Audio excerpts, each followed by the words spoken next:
Bom, nessa semana figurou entre os principais destaques a Cássio Nunes Marques. Na última quarta-feira, a gente acompanhou aqui no Jornal da Manhã, segunda edição, a sabatina do indicado ao STF.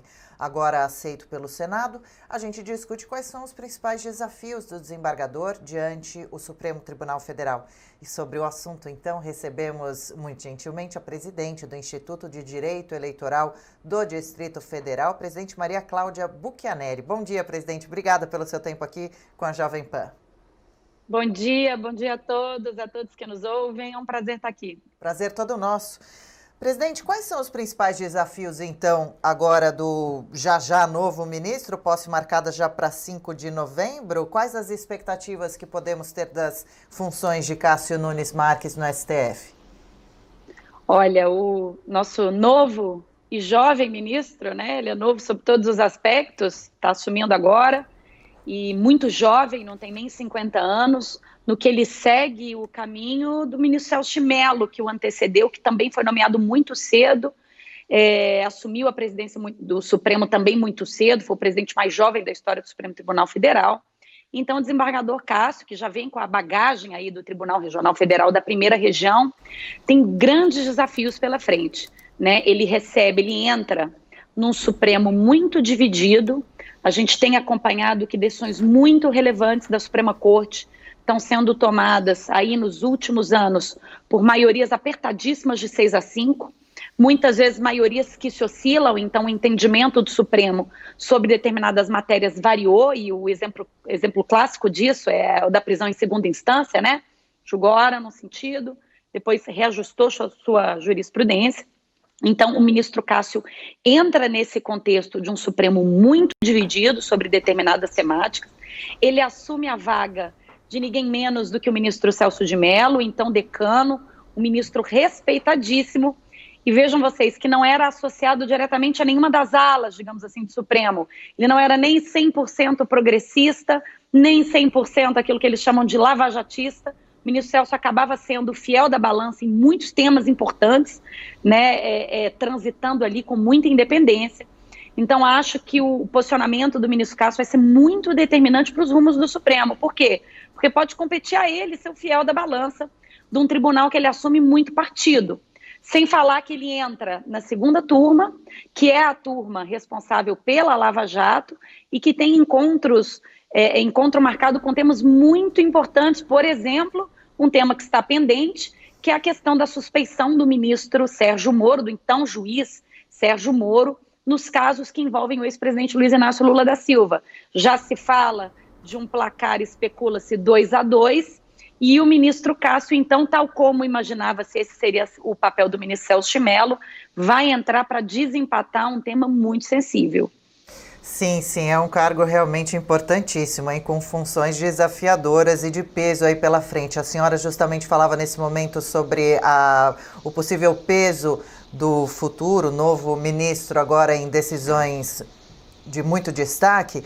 Talvez por isso também, e aí te pergunto, por que a indicação que foi do presidente Jair Bolsonaro gerou tanta discussão, causou tanta polêmica?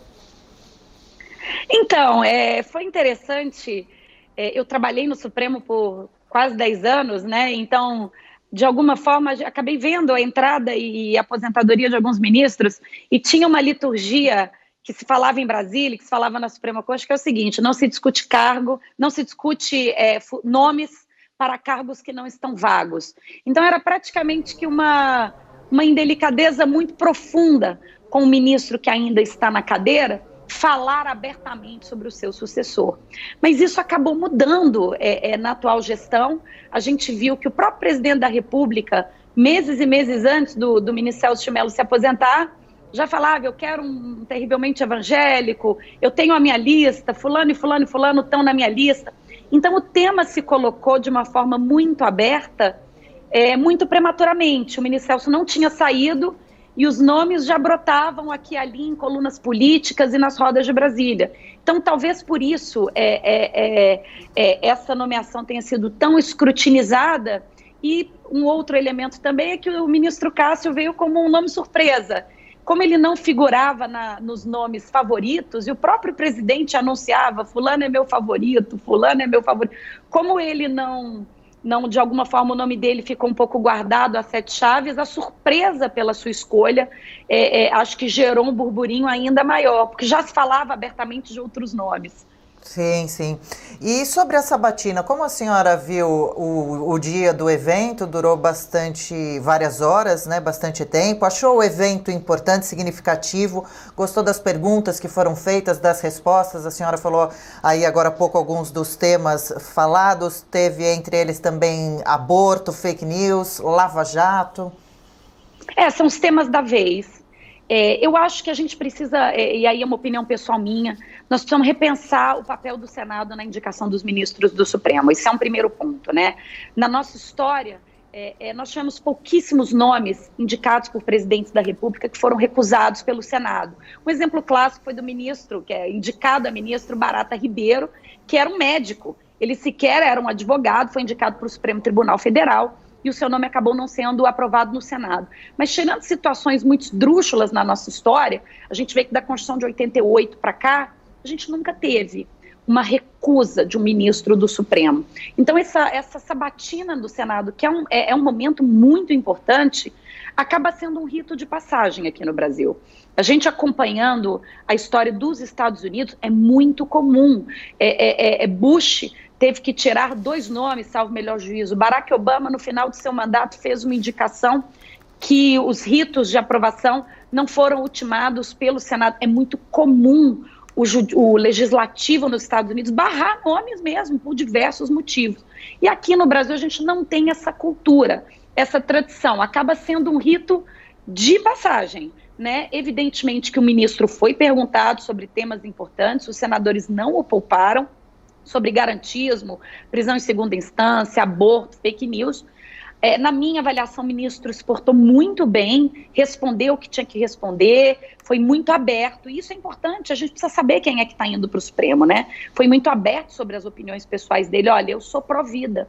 E isso é importante. Se a gente puxar lá atrás, falar de um outro nome muito em voga, a ministra da Suprema Corte, Ruth Ginsburg, que vem de falecer, e os Estados Unidos estão no meio de um processo de nomeação de um novo ministro da Suprema Corte. Quando a gente olha a sabatina dela e pergunta, você é a favor do aborto? Ela fala abertamente a posição que ela tem na matéria, e achei que o ministro Cássio foi nessa linha, foi muito bem, mas volto a dizer, acho que a gente precisa repensar o papel do Senado, acho que o Senado precisa desempenhar de uma maneira diferente o papel que ele impõe. Foi uma sabatina longa, mas nem de longe se equipara a outras sabatinas. Eu me lembro, por exemplo, que na sabatina do ministro Toffoli, teve até pedido de vista, né, que levou aí, arrastou o processo por dias, né, e no ministro Cássio achei que foi uma sabatina que correu tranquilamente, temas importantes foram perguntados, achei que o ministro não se esquivou, mas volto a dizer, a gente não tem uma cultura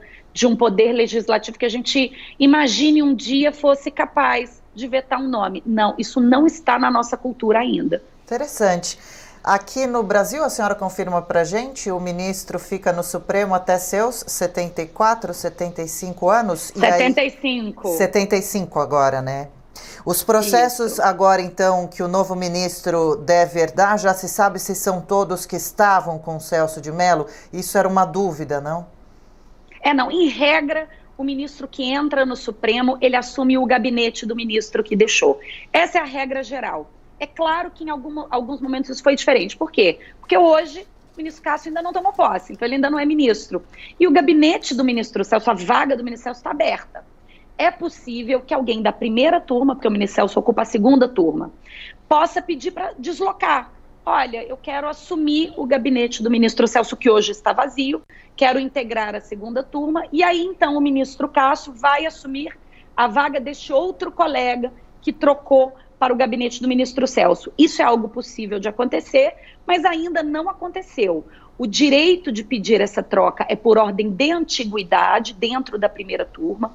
O ministro mais antigo da primeira turma é o ministro Marco Aurélio, que já em outras oportunidades, eu me lembro quando do falecimento do ministro Teori, já manifestou que não trocaria de turma, e aí essa possibilidade de troca de turma, ela vai para os mais modernos em ordem de antiguidade. Até o presente momento, nenhum dos ministros da primeira turma externou a sua vontade de trocar, de migrar para a segunda turma. Então, isso significa que, preservadas essas circunstâncias, se ninguém resolver trocar, o ministro Cássio herda o gabinete do ministro Celso. Enquanto a posse não acontece, a gente tem aí 10 dias, mais ou menos, um pouco mais de 10 dias até a posse, enquanto a posse não acontece, pode o presidente do Supremo, que é o ministro Luiz Fux, redistribuir alguns processos pontuais do gabinete do ministro Celso que sejam urgentes, ou seja, processos que demandem uma apreciação agora, que não dê para esperar aí esses 10, 12 dias até a posse do ministro Cássio. Então aí sim o presidente do Supremo, que é o ministro Luiz Fux, pode pegar aquele processo específico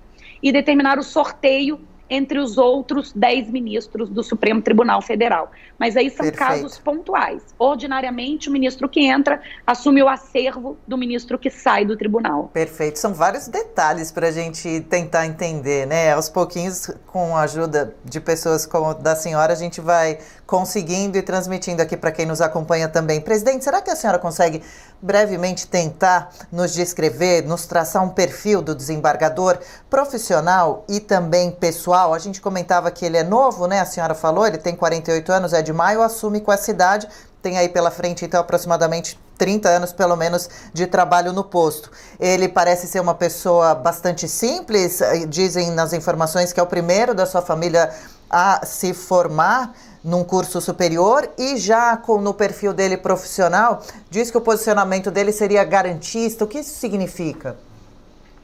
Olha, eu muito cá entre nós, fiquei encantada com a escolha do ministro Cássio. Primeiro porque ele é um cara, digamos assim, uma pessoa jovem.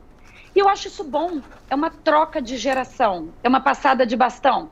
Num tribunal em que os ministros ficam até os 75 anos, e poderia ser diferente, no Supremo Tribunal Federal, o ministro só se aposenta quando quer, ou com seu falecimento, o cargo é vitalício mesmo. Então, 80, 85 anos, se a pessoa ainda se sente habilitada a seguir no cargo, ela fica. O que dá uma estabilidade muito grande às decisões de um Supremo Tribunal, já que a troca de cadeiras ela é mais diminuta. Então a gente tem um ministro que entra, que é da nova geração. Eu acho isso fabuloso, acho importante. Eu, por exemplo, represento a minha geração, é a minha geração chegando ao Supremo Tribunal Federal. A gente sabe que existiam outros belíssimos nomes de uma outra geração, quase que 18, 19 anos mais velhos do que o desembargador Cássio. Então achei que foi uma boa escolha.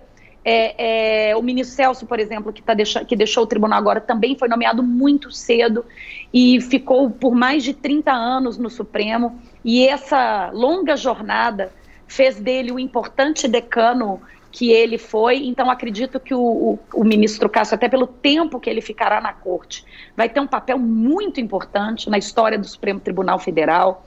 Acho admirável.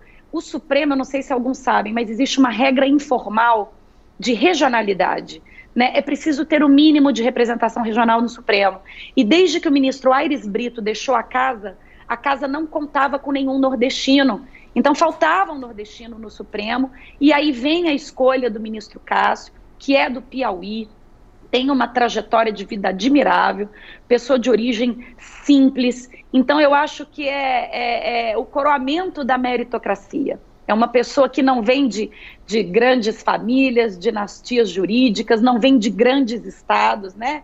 Dos centros jurídicos do Brasil, como São Paulo, Rio de Janeiro, a gente tem as grandes faculdades. O desembargador Cássio vem da advocacia, então isso também nos deixa muito felizes, porque existe também essa proporcionalidade no Supremo de ministros que vêm da magistratura, ministros que vêm da advocacia. É claro que o ministro Cássio hoje é desembargador, mas ele foi alçado à condição de desembargador pela advocacia, ele fez parte da Ordem dos Advogados do Brasil, compôs, por exemplo, a Comissão de Direito Eleitoral, que é uma comissão que hoje eu tenho a honra também de participar no Conselho Federal da OAB. Então, eu acho que foi uma grande escolha pela jovem idade. Acho que é uma renovação de gerações no Supremo Tribunal Federal, pela escolha de alguém do Nordeste. O Nordeste não tinha ninguém, né? Sim. E pelo perfil, sim, garantista, né? E ele disse muito isso na sabatina, ele fez questão de dizer: o garantismo não tem nada a ver com impunidade. O garantismo significa dar ao acusado todos os direitos para se defender razoavelmente, para que a pena lá na frente, se é que vai ser aplicada, seja uma pena justa. né? Uhum. E nessa linha ele não difere do ministro Celso, cuja última decisão proferida, não sei se os senhores acompanharam, ele fez questão de dizer: essa é minha última decisão no Supremo. E mandou até uma nota de imprensa, foi anulando um processo inteiro porque é fundado em provas ilícitas. Então o ministro Celso também era um grande defensor do garantismo, e vamos ver, acho que o ministro Cássio então assume uma cadeira garantista. Nós acompanhamos, sim, é muito animador observar esse olhar da senhora tão positivo com relação ao novo ministro, e todo cidadão do bem brasileiro torce positivamente pelo sucesso do desembargador, agora então ministro do Supremo, a partir do dia 5 de novembro, que é o dia que acontece a posse. A gente vai transferir aqui, deve acontecer de forma virtual. Deixa eu agradecer imensamente o tempo da presidente do Instituto de Direito Eleitoral do Distrito Federal, Maria Cláudia Buchianeri. Muito obrigada, viu, presidente, por todos os esclarecimentos, pela entrevista. Ótima sexta-feira e fim de semana para a senhora por aí. Eu que agradeço. Bom dia a todos. Imagina. Até logo. Até uma próxima. Bom dia.